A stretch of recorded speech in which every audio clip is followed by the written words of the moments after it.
On this episode of 10 with Ty...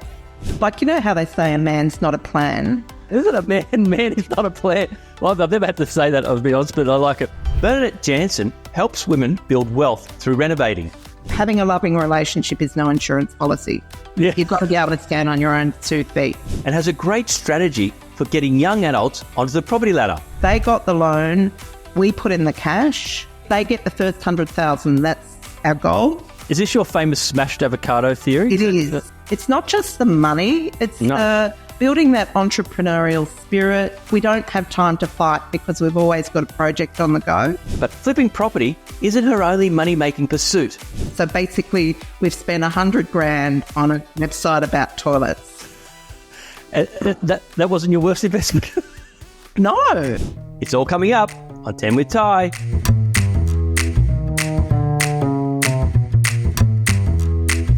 Hi, I'm Tyron Hyde, the CEO of Washington Brown, the property depreciation expert. Now, I'm a qualified quantity surveyor and also a best-selling author who's helped hundreds of thousands of property investors over the years pay less tax through depreciation. I'm also an avid investor, which is why I created the podcast series 10 with Ty, where I ask the smartest people I know the same 10 questions to unlock the keys to their success and hopefully leave a playbook for my family and your family too about investing. Now, this podcast is general in nature and not specific to your financial circumstances. We always recommend you sit down with an accountant or financial planner before making any investment decisions. Now, let's get on with the show.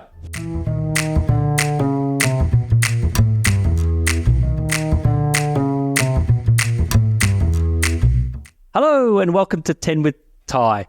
Joining me today is Bernadette Janson. She's a serial renovator. She hosts a podcast called She Renovates, runs a company called School of Renovation, which helps property investors achieve the maximum profit they can on property investment and renovation, I believe. Bernadette, is that correct? Yep, that is absolutely true. That's good. Now, I read that you did your first renovation at the age of 13. So I use the term very loosely because it was pretty much a makeover, but I lived on a farm, and as you may or may not know, farmers don't like to spend too much money on their home. Right. All the money goes into the business. And so if I wanted to change my environment, I needed to do it myself, which I did. And I was hooked from that time onwards. And I also married Stephen, who comes from 40 years of building. And so we have, charted a path with property and construction. Yeah, right. Sounds great. And the School of Renovation, how does that help property investors? So basically, our target market is women who are over 40, and it's not like we turn other people away, but I think that's who I had in mind when I started it. Because as you probably know, women are not in great shape financially as a whole.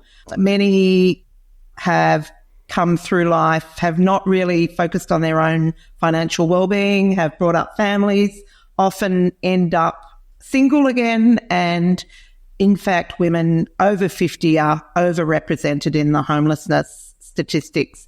So I felt that there was an opportunity. And even for me, I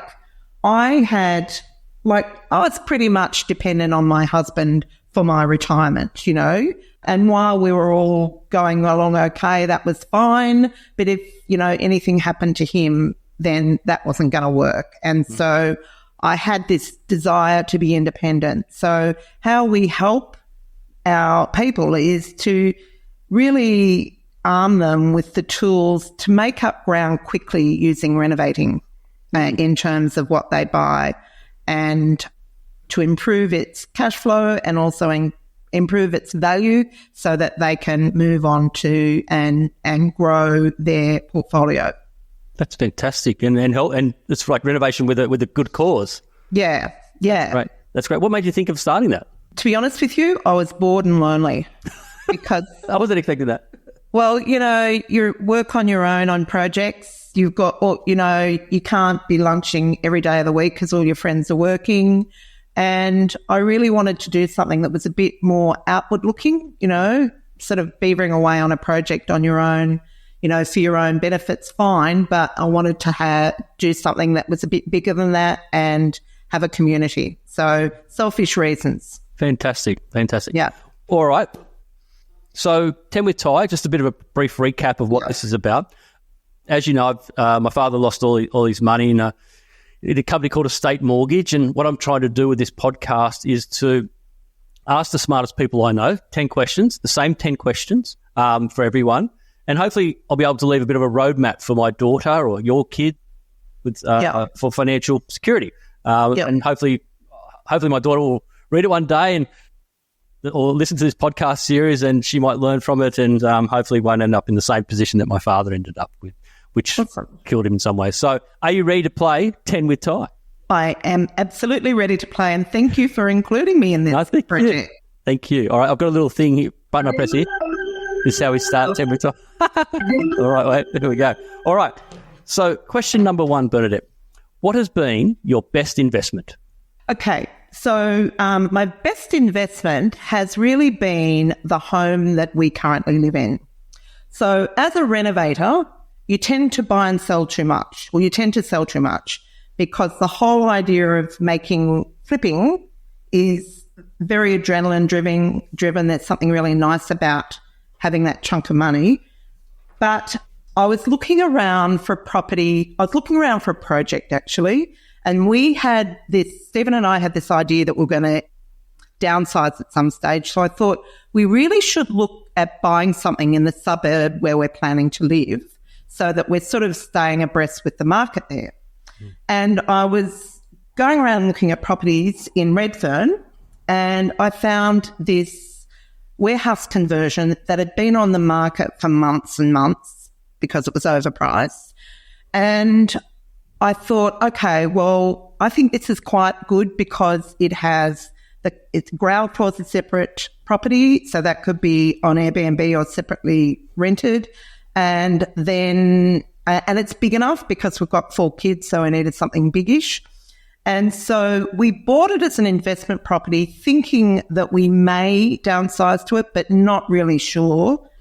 And as it's turned out, we've had it now for about 10 years, I think. And we had it rented out for a few years, and then we did eventually sell our house and downsize into it. But for every year we've owned it, it's delivered around about $250,000 in capital growth. Wow. And I know that because our neighbour who has the identical property just sold so I know what the sale price was. Right. And it really brought home to me, like I'm a bit of a slow learner, the value of picking the right area. And like I've done lots of good buys, but this really brought home to me how much you're losing when you sell something. So yeah, over the last few years, $2.5 million extra equity. I think sometimes developers do the same thing. They sometimes I look at some of the developers that we've worked with and thought, if you just kept a lot of your properties, you would have had more money, you would have had more success than when you try and, because developers' motto is try and flick and flicker. But sometimes some of their success would have just been holding a lot of properties and drawing the equity in that development and then doing the next development with that equity rather than trying to sell them all, moving on to the next one. Yeah. Anyway. Well, you sort of get into a mindset around it and don't really, think about it. So that's definitely been my best. Cool. Now, question number 2. Now, I've learnt more from my worst investments than I have from my best investments. So I want to ask you, Bernadette, what has been your worst investment? Okay, I'm not going to call this an investment. I'm going to call it a decision, but it's the same thing. So I did my first small development, like probably about 30 years ago, and like everything wrong, was taking the kids to school, saw this house down the road, thought it had demolition potential, bought it, demolished it, turned 1 into 2. And so when we came, we intended to sell them, and when we came to go to market, I don't know, no market dies like the Adelaide market does because we're in Adelaide at the time. Anyhow, we couldn't get our price for them, and because I'd done no research, we just thought this was a good thing to do. And in the end, we pretty much fire saled them. We sort of covered the cost, and the reason we did that was because we're about to have our 4th baby, and this is just so bad. I just really, shouldn't be admitting to it. But anyhow, we're about to have our fourth baby, and we needed a new car. And I can't stand debt on that sort of stuff. So I wanted to pay cash for the car. And so we had to sell the apartment, the 2 villas, in order to be able to do that, or so I thought. And so as a result, like, it was just so stupid. And now when I look back on that, we could have easily refinanced it. Like, and, you know, even if we had have negatively geared those properties, we could have easily held them. And of course, in the years following that, they went up exponentially, and because they were really nice. And yeah. It pays not to look back at some of the properties you've sold in over time and don't go on RP data and see what they're worth today. It doesn't make you feel very good. That doesn't upset me so much as what the reasoning behind it. Right. And, you know, like, obviously I've learned a lot since then, but at that time I was so naive and knew nothing about, you know, finance and all the tricks of the trade, which obviously I do now. So it annoys me, but that would be the worst thing I've ever done. Do you own an investment property? Washington Brown has helped over 250,000 property investors pay less tax with the depreciation schedule. Visit washingtonbrown.com.au to pay less tax today.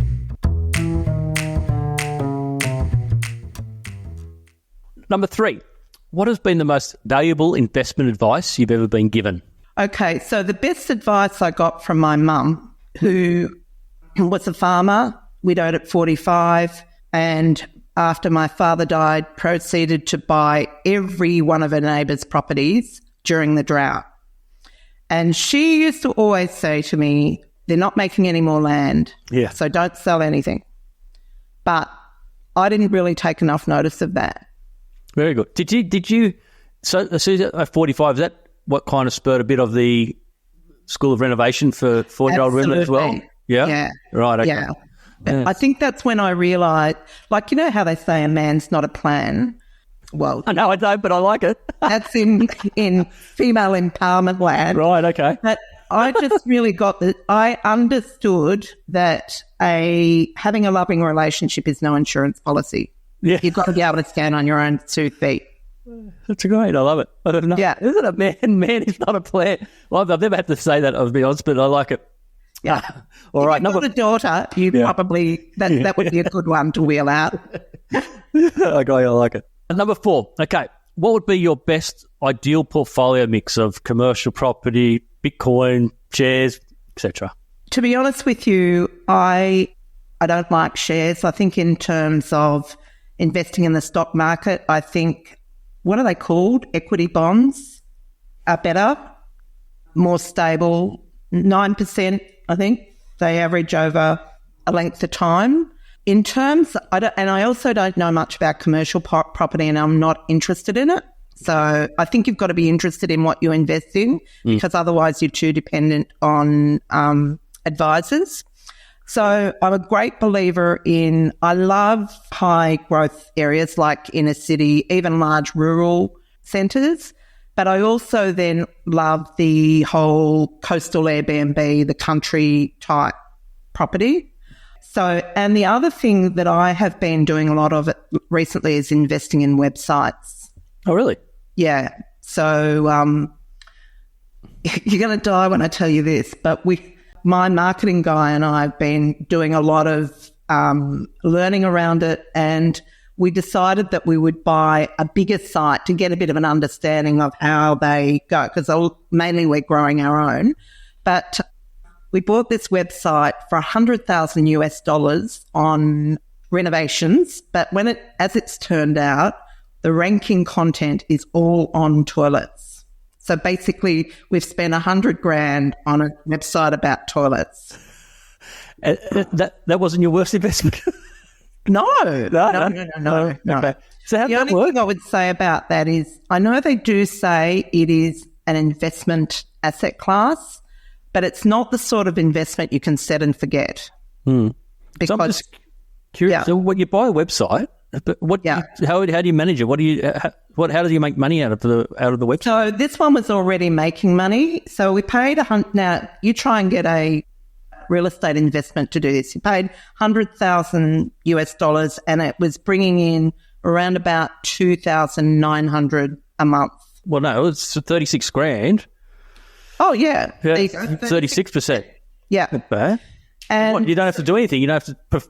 You have to. well, you do actually, because if you don't, that won't stay. Like other sites will come and take over your. Although I think I don't think I should say. I'm not going to tell you what our top ranking article is because it's too terrible. But so what we need to do is, and we are doing this, is updating the content that's already there and adding new content. So there's a thing called topical authority where you become an authority on a particular topic. So clearly we're a topical authority on toilets at the moment. So we're extending that out to bathrooms and then further on. And so you need to keep that up. I learned the other day, to have a website that's bringing in $20,000 a month, you need to have around 1,700 articles on it. And obviously these are SEO optimized articles. To have 1,700 articles, if you were to write them longhand, like I know we have AI now, but if you were to write them manually, that will cost you about $92,000 to get that written. But you know, $20,000 is $240 a month, a year. It's not too bad. So just before I move on next, I'm just a little bit confused. So people go on the website, and how are you making money? From the ads, or are you making money from people then buying products and getting it fulfilled? So at the moment, it's just Amazon affiliate, which is lousy, and display ads. Right. You know those websites that you go on and you hate them because they've got those flashing ads? Well, it's like that. Right. Okay. Yeah. All right. Yeah. So there you go. Cool. All right. Question number 5. Let's say you're 20 years old today, and you had $20,000. You've worked at Macca's for a couple of years. You saved up 20 grand. How would you tell yourself to invest that $20,000? Okay, I've got 2 answers to that one. Okay. Firstly, if I was going to invest it in a property myself, particularly if I was in Melbourne, I'd go and buy a unit in Melbourne. Probably not one in a high rise, but lots of low. Like I've been looking around Melbourne, and there's a lot of units on the market there that, like 3 or 4 years ago, sold for $350,000 and now selling for $250,000. So normally I wouldn't say a unit would be a great investment, but when you've only got 20 grand, you've got to, you know, you have to get started somewhere, and you can't really afford to be doing too much else with it.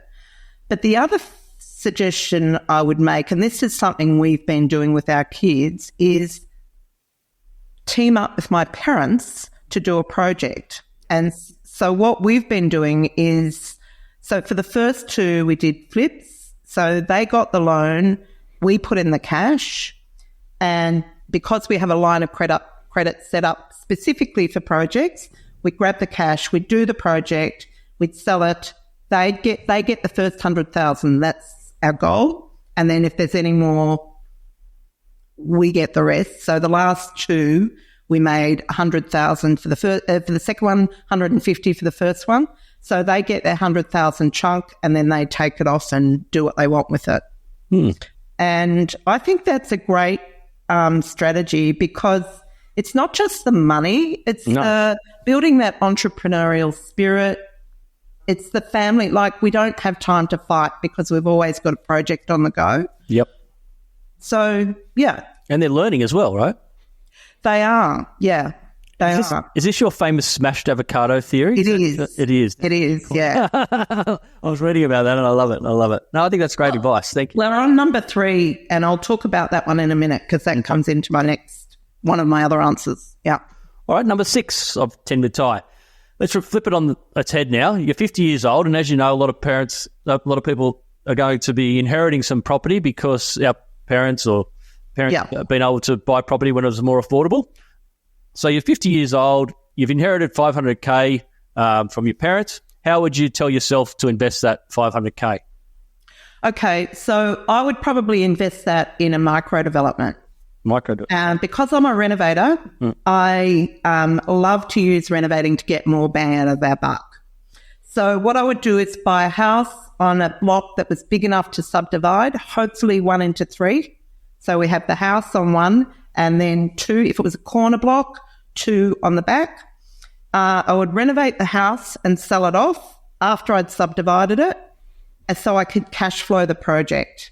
Okay, so then I would build on the back, and the 2 on the back I would hold because I would have high equity without my money being in it. I could revalue and pull the money out. That should give you something where you've got 20 to 30% equity in the property with none of your own money. And I think that that's a great strategy for getting traction quickly.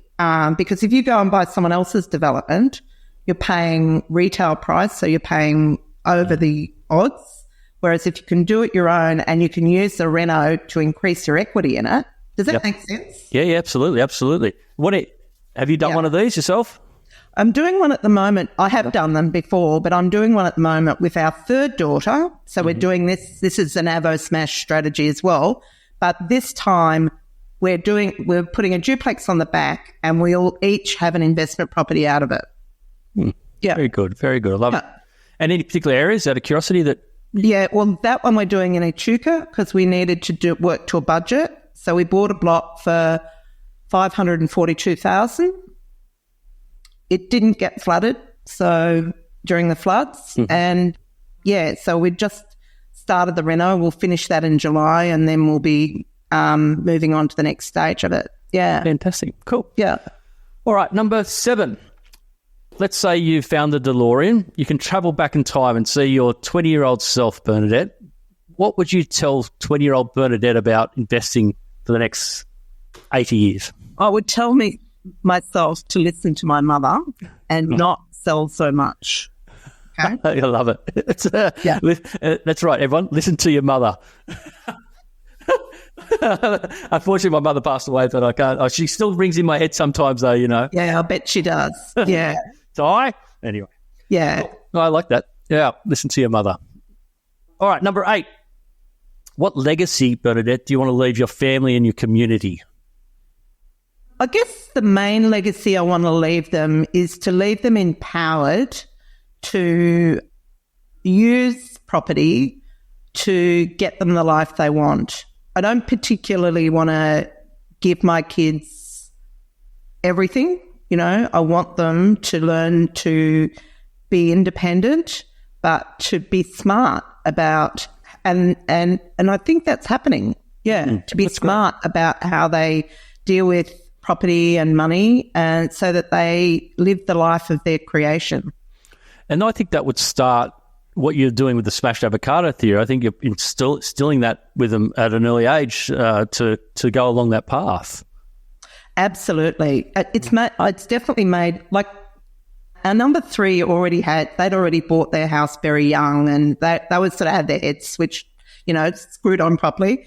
Our eldest daughter is an analyst, and she was big into shares and really didn't think much about property. But since we did that project together, she's, you know, like, she is just completely turned around. Yep. Saved, you know, bought a better property for themselves, saved up to do a reno, and then figured out, hey, we'll buy an investment property before we do the reno, which I thought was smart because, you know, that investment property's grown a lot through COVID. Yep. So, yeah, it is happening. That's fantastic. Fantastic. Yeah. All right, number 9. What does success look like to you? Success looks like having choice, being able to do the things that you want to do, having the time to do them, and having the money to do them without having to stress. So I'm not particularly, I don't want to be incredibly wealthy. I have no interest in being, I just want to be able to live the life I want. On your I'm terms. over having things, and Live the life on your terms. Yeah. Yeah, I like that. I like that. All right, the last question. I guess this is a little bit about what podcast is about, not losing money. So Warren Buffett is quoted as saying, rule number 1 of investing, never lose money. And rule number 2, never forget rule number 1. So what he didn't say, though, Bernadette, was how do we follow this rule? He didn't give us a roadmap. or plan. So how do you follow Warren Buffett rules? Look, I see this quite a bit because, in our business, you can get into trouble pretty quickly. The market only has to have a sniffle. And, if you're planning or working on a flipping strategy, if the market flinches a bit, then you get to sale and you can't get your sale price. But I believe that whatever you buy into, you need to really workshop the downside. Because I know a lot of times we'll say, if it doesn't sell or if this goes wrong, we'll just rent it out. But what doesn't happen is working out what that looks like. Can you afford to rent it out and hold it? I completely agree with Warren Buffett that you shouldn't sell, against your wishes. You shouldn't sell because you have to. But that means being really, creating a really robust plan B. And it's not just a throwaway item. It's sit down, work out what the return is on that property on long term, work out what it is on short term, so that you really know if you're in that situation that you can actually afford to hold that property. Does that make sense? Absolutely, absolutely. Yeah. Now, there's one thing I didn't tell you, though. There is a bonus question 11, and it's going to be specific to everyone's kind of niche, right? So I make it up and I don't tell you. So with you, obviously it's going to be about renovation. Yeah. So I want to ask you, and for the listeners to know, what are the 3 most important things you look for before you buy a property to renovate? Okay, firstly, I look at its condition, the property's condition, and how much it's going to cost to bring it up to scratch. Okay, so often when people are buying renovators, they think, don't worry about having a building report because we're going to renovate it anyhow. But you can sink a lot of money into a house before you start seeing anything.